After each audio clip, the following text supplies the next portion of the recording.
We are at the start of Module 3. This is the last module. So congratulations. We are in it to win it now. We've got 3 chapters in here, Chapter 7, Chapter 8, and Chapter 9. Okay. A lot of these are going to be running off of the same information. That's why they're all kind of grouped together. And really, we're going to be dealing with a lot of sampling techniques and surveys and stuff like that, and how we can make inferences based off that information. Okay, so chapter 7 is really all about the survey sampling and the information that we can glean from that. So let's go ahead and dive into chapter 7. So this is all about section 7.1. There's lots of vocabulary in here, and it's really just giving you an idea of populations versus surveys, or you can also think of surveys as sampling, okay, a sample of that population, okay? So populations versus surveys. Let's talk more about these. So population for us in statistics is all about, let's see if I can get this guy. There we go. Okay, it's not really wanting to delete for me, so let's do this. Why are you not wanting to delete? This is weird. There we go, and delete. There we are. I had the wrong thing. So a population is a group of objects or people we wish to study. And now when we talk about a group, we're talking about everybody. So if I wanted to study, say those of you that like to play the game Zelda for Nintendo, okay? I can talk about a population of the entire world. So populations can be extremely huge. Or we could have a small population, like maybe those of you that are in this statistics class with me right now. I could ask you, how many of you like to play the game Zelda, okay, for Nintendo? Okay, populations, they can be big, they can be small, but when you deal with a population, you're talking about everybody in that group, okay? So it is a group of objects or people that we wish to study. One way that we deal with populations, if we want to talk to everybody, we call that a census. Okay, a census is a survey in which every member of the population is measured. So there's a difference between a survey versus a census. Okay, a census is a type of survey that actually measures every member of a population. So if you're going to try and contact an entire population, you're doing a census. Okay. And then if we want to deal with a sample, that's where you do just basically like a survey. And now the difference between a population and a sample is, in the sample, it's just a collection of people / objects from the population of interest. Okay? So I'm taking a piece, a portion of the population and talking to them. So for instance, going back to my example, say my entire population was the world and people that like to play Zelda. A sample would be me talking to you guys, just my statistics class. That would be a sample of the population. Okay? So the population is the world and everybody that likes to play Zelda. My sample is my statistics class, because you are a collection of people from that population. Okay? Samples usually are small and more manageable. That's why we work with samples a lot. Sometimes it's extremely difficult to actually talk with the entire population. Okay? So that's why this Chapter 7 is all about surveys and how we can get information from that to make generalizations about the entire world or other populations. Okay? So populations are big, usually very, very large, but they don't have to be. Like I said, they don't have to be. Another type of population, maybe I only want to, a population could be all of the statistics class at Valencia, and then a sample would be just my class. Okay. So populations don't have to be extremely large, but most of the time populations are pretty big. Okay. And then a sample is just a small portion or a piece of that population. All right. Parameters versus statistics. So when you deal with populations, you have information that you can gather, and that's what we call a parameter. A numerical value that characterizes some aspect of the population is what we call a parameter. So if we know the mean of a population, that's a parameter. If we know the standard deviation of a population, that's a parameter. If we know the variance of a population, that's a parameter. So any numerical value that characterizes the population, we call a parameter. Any numerical value that characterizes a sample is what we call a statistic. Okay? Statistics can also be called estimators, and their numerical value is the estimate. Okay? So a numerical characteristic of a sample, that's a statistic. So if you knew a sample mean, that's a statistic. If you know a sample standard deviation, that's a statistic. Okay? Statistics are facts about a sample. Parameters are facts about a population. Kind of, if you think about it like that. Again, statistics can also be called estimators, and their numerical value is the estimate. Okay? All right. So I have a question here. Well, not really a question, a statement. I want to know, is this about the population or is this about a sample? So I want you to read this. Tell me if this is a population or a sample. Okay. In February 2014, about the time of Valentine's Day, the Pew Research Center surveyed 1,428 adults in the United States who were married or in a committed relationship. The survey found that 25% of cell phone owners felt that their spouse or partner was distracted by her or his cell phone when they were together. So hopefully you said that this is a sample. This is a survey.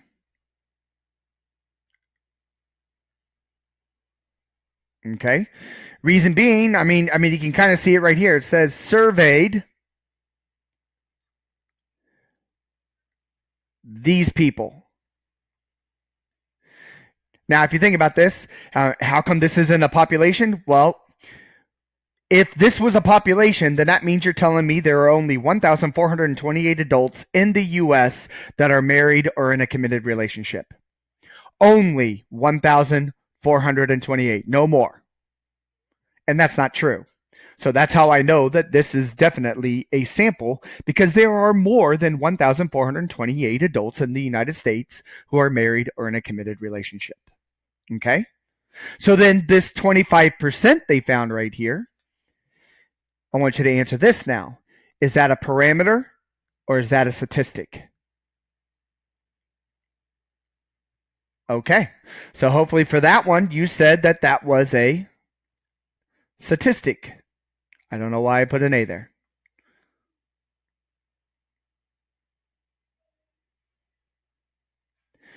Okay, so these are some of the questions that they're going to give you. In the beginning, they're going to, give you situations. They're going to be like, okay, is this a population or is this a sample? Is this a parameter or is this a statistic? Different things like that. Nothing crazy. It's just all about knowing what those vocabulary words mean. And this is a statistic based off of the survey, because it says the survey found. Okay. So there you go. All right. So let's move on. So right here, I want you to think about this question. I want to know, would you do a sample or a census? Okay. A sample or a census? Or in other words, another word for sample you can talk about is survey. So would you do a survey of this or a census? You are receiving a large shipment of batteries and want to test their lifetimes. Okay? So would you sample the batteries and get a rough estimate, or would you census the batteries? And go. Okay. So hopefully in this one, you would say that you would do a sample. Okay. Now, reason being, I don't know what kind of batteries you're getting. And the other thing is, I don't know how large your shipment is. Okay. I assume a large shipment would be a ton of batteries. Say you had 1,000 batteries that you were receiving. So if you did a census, that means you'd be testing all 1,000 of them. Is that plausible? No. Is that really in your best interest? No. Because also, depending on the batteries, I mean, it doesn't say what kind of batteries you're getting. What if you received a shipment of 1,000 packages of 10 AA batteries? So that means you're going to be taking out 1,000 packages, opening those up, testing each package of 10 batteries to see their lifetimes. That's not plausible. Plus, you're destroying your merchandise. Okay, you have 1,000 batteries and they're all packaged in 10. That means you're going to be opening every package. Who wants to buy an open package of batteries? I wouldn't, because I wouldn't trust it. Okay, so this is definitely a sample. You want to sample some of these. So say that you got maybe you got 15 boxes. Maybe you just take one package of batteries from each box and test those. That's more manageable for you. And that's, losing the word. It's manageable and it's smarter. Okay. So yeah, I would definitely do a sample of this, because testing all of my batteries, again, that would take too long, especially depending on how many batteries I had, depending on what they say is large shipment. But it also could be destroying your product if they're all already packaged. Okay, no one wants to buy an open package of batteries. All right. So there we go. See, nothing crazy. And again, all of these, just like before, they're all word problems. So some of these are like this guy right here. This would be like a multiple choice. This one would be a question of, hey, which one would you choose and why? So you'd be reading the whys as well with this in the multiple choice. All right. So some other things, just to give you some heads up, since we kind of talked about this. Populations of parameters are usually unknown to us. And the reason why they're unknown is because the populations are huge. Okay. It would be extremely hard for me to find out about what in the world, who all likes playing Zelda. I wouldn't be able to do it. It's impossible. Okay. But if I did a sample, I could actually figure a lot of things out. And samples are known because you're doing the work. You're going to get that information. Whereas populations are unknown. Okay, so that means if you're a population, that means parameters are generally unknown. And if you're looking at a sample, that means if you do a sample, then you can actually figure out the statistics. So population parameters unknown most of the time. And then samples and statistics are always known because we can figure that information out. Down here, just to remind you, and remind you of those symbols that we talked about. Okay, population mean uses Greek symbols. These are all Greek symbols.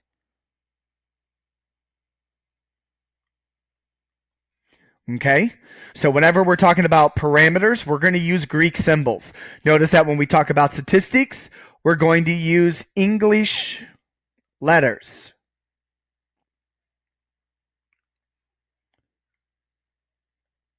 Okay? So, Greek symbols, English letters. So, population, remember this is the symbol mu. Population standard deviation, this is the signal. This is the symbol sigma. Sigma. Ugh, can't talk today. So, this is the symbol sigma. And then variance is just the standard deviation squared, so sigma squared. Population proportion, you're going to see a lot of this symbol popping up. So population proportion, generally for these come in decimals, and it's like how many of these people do this out of the total population. That's what a proportion is. It's a part to the whole,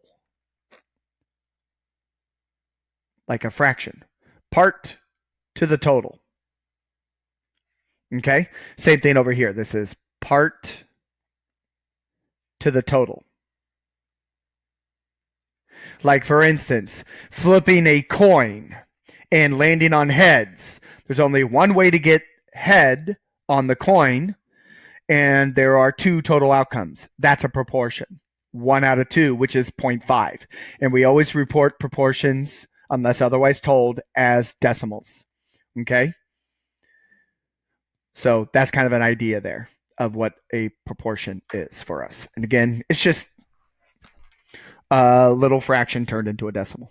Okay, and then these are all the same symbols that were, or same ideas over here: mean, standard deviation, variance, proportion, all reported in their English symbols over here. And that should be a capital M. It's me and annoying mathematician in me. So there we go. Okay, this right here, this is called P hat. P hat. Okay, regular P is about the population. P hat is about the sample. Okay, so these are probably two new ones that you see now, and these are going to become very, very important for us in chapter 7. All right, so this is P hat. Okay, so just like before, I want to know, when you read this, who is mu and who is x bar. Okay, so go ahead, read this and tell me who is who. All right, so hopefully you said that mu was 2.78. And you said that x bar is 2.93. How do I know that? Up here, it says the mean of, oh, that was horrible. The mean of all. When you're talking everybody, okay, that's population. And then right down here, this also says sample. Whenever you got a sample, that's not a population. That's a piece of the population. So that's how I know this number, 2.78, which was about all, was mu, because mu is population.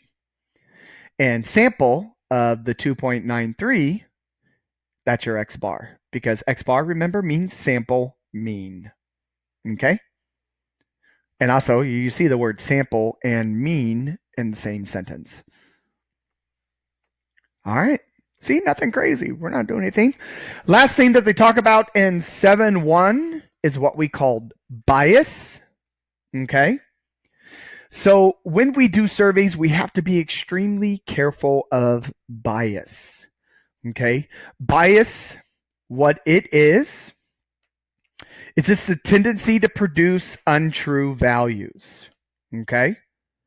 And there are 4 ways bias can influence surveys.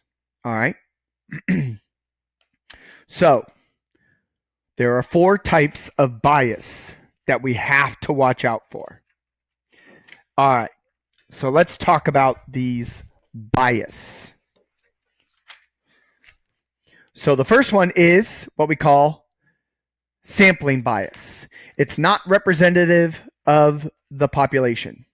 So sometimes this is where statisticians get in trouble and they do what is called a convenience survey. Okay? So a convenience survey is you survey those that are around you at that current time. Okay? So like say you are at, well, if you remember back when you were in high school, generally at lunchtime you sat with your friends. So if you asked your friends a certain question, like say, hey, do you guys like the game Zelda? Most of my friends that I kind of talked to loved the game Zelda. Okay. And so that would create bias for me because I'm asking my friends who I basically already know love the game Zelda. And so I'm going to get a high return rate of those saying, yes, I love Zelda. It's awesome. It's amazing. Okay. But is that representative of the population of the world about people who love Zelda? No. Okay. So my little sample survey, my convenience survey that I did at lunch with my friends, that's not representative of the population. Okay. Say that I wanted to know about, um, um, say what, oh gosh, let me think. I'm trying to think of not a boring one, but okay, I'm just going to go with it. So, say I had a road right out in front of my house that needs repair. Okay. Do I want to go to the Florida Mall and sample the people that are coming out of the bathroom about the road in front of my house that I would like to repair and get their opinion on that? Is that representative of the people that I want to be talking to? No, because the people coming out of the bathroom could care less about the road in front of my house. Most of them probably don't even know about the road in front of my house because they don't even live anywhere near my house. Okay? Again, that's sampling bias because the people I'm talking to are not representative of the population. Okay? The next one is that you could have measurement bias. Okay? Questions that do not produce a true answer. All right, give you an example of this. So, the book has a great example of this, and this is where you have your questions are biased. Okay, so for instance, that might say a question where you go out and survey, and this is one of your questions. There is a proposal for an obesity tax or a fat tax on non-diet sugary soft drinks. Do you support or oppose such a measurement? That's a horrible question. Reason being, because of the way that you're phrasing it. Obesity tax, fat tax. So, and you're putting it on diet drinks. So that means you're like signaling people out when you get charged this tax as either being obese or fat. Do you really support that? No. No one's going to support that. Okay, who's going to go in there and be like, I support the obesity tax. I support the fat tax. Okay? No, that's not how you're going to ask a question. Another example, and again, these are just coming from the book, says, please tell me whether you feel the state should take that step in order to help balance the budget. Should your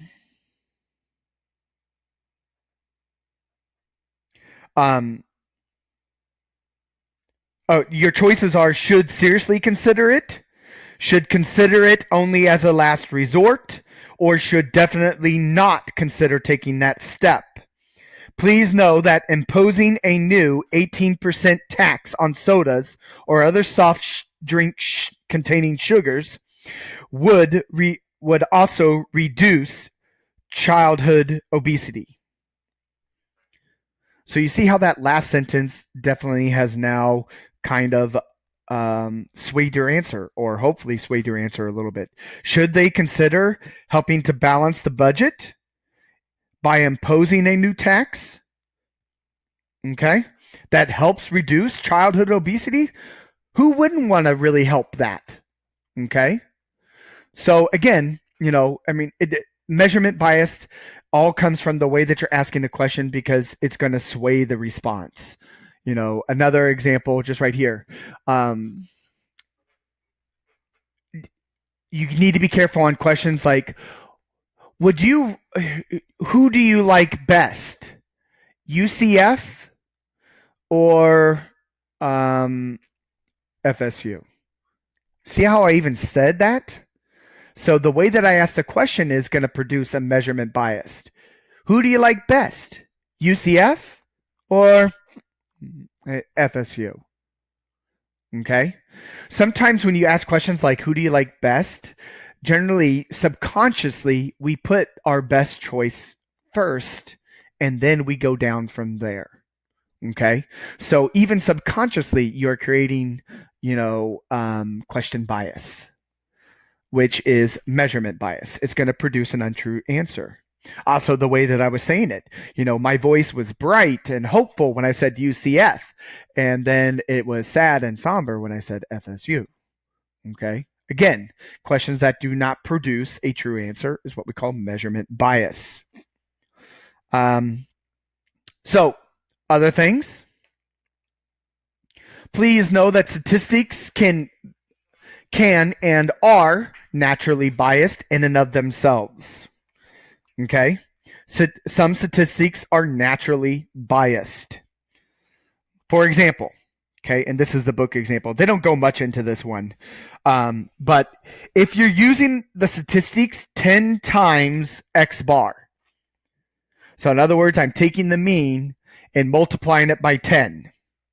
I'm going to get an estimate that is 10 times too big. Okay, so I'm affecting the statistics by multiplying it by 10. Okay, which creates a natural bias. It raises my mean. It changes what's really going on.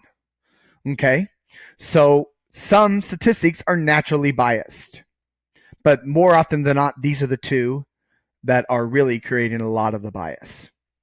And then there's a fourth one that has been basically coming about because of current situations and our technology, and that's what we call response bias. People respond only because of strong feelings. This is when you get surveys that come to you like on Facebook, Instagram, in your email. It's like, hey, take this survey and get this for free. Okay? Depending on how strongly you want to get that free object, you'll take the survey or not. So this is what we call response bias. So some people only take surveys because they have strong feelings about what's being surveyed, or they want the result of that survey. Okay? So this is also throwing off your statistics because these are people that already have strong feelings about it. Okay? It's almost, again, not representative of the population. Okay? So this is what we call response bias. This has become more enhanced now because of technology and being able to ask questions quickly through technology and things like that. So be careful of bias. That's the idea. And how can we combat bias? Here's how. We call it the SRS, simple random sampling. This is what will combat bias for us. Simple random sampling. And here's what it means. Simple random sampling, the subjects are randomly selected from the population and without replacement. Okay? So that means we're going to randomly select people from out the population. So like if I wanted to talk about the street in front of my house, I would talk to those that are in my community, housing community that I live in.